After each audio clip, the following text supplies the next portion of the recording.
Si est un jeune agriculteur qui intéresse à ce point les enquêteurs depuis la disparition d'Émile, le 8 juillet dernier, si en raison d'une sévère dispute. Un échange houleux qui a éclaté quelques instants plus tôt avant la disparition.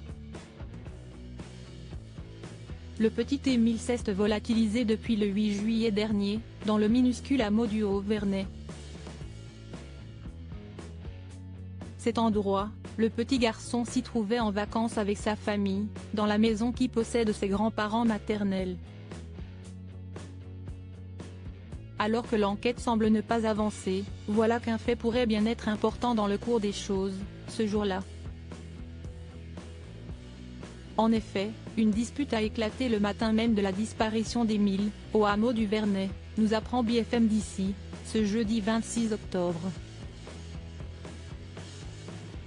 Un événement plus que troublant qui interroge grandement.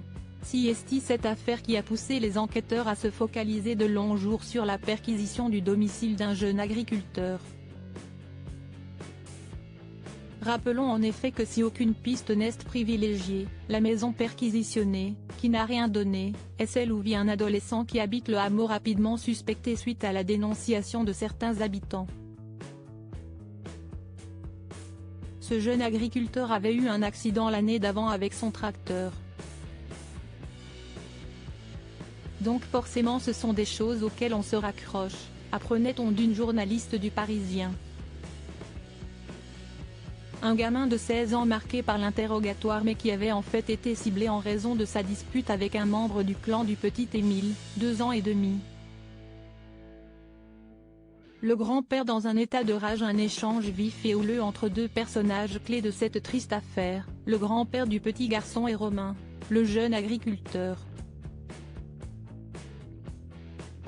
Selon nos confrères, toujours bien renseignés, l'objet du litige porte sur l'utilisation d'un godet, l'appel d'un tracteur, pour aplatir une surface de terre dans le cœur du hameau.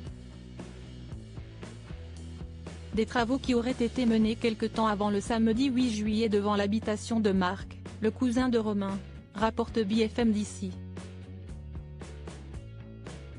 Ce jeune homme n'est pas un inconnu puisqu'il est l'un des deux seuls témoins à avoir vu Émile pour la dernière fois.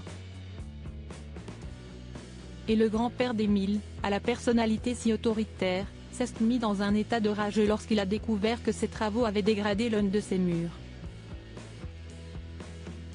Le grand-père estimait que ces petits travaux avaient été faits devant chez lui. Il a hurlé de bon matin sur mon cousin et m'a même réveillé. Ce n'est pas la première fois. Il gueule sur tout le monde, a ainsi indiqué Marc à nos confrères. Selon lui, Romain n'a pas répondu au grand-père de l'enfant et s'est réfugié chez lui.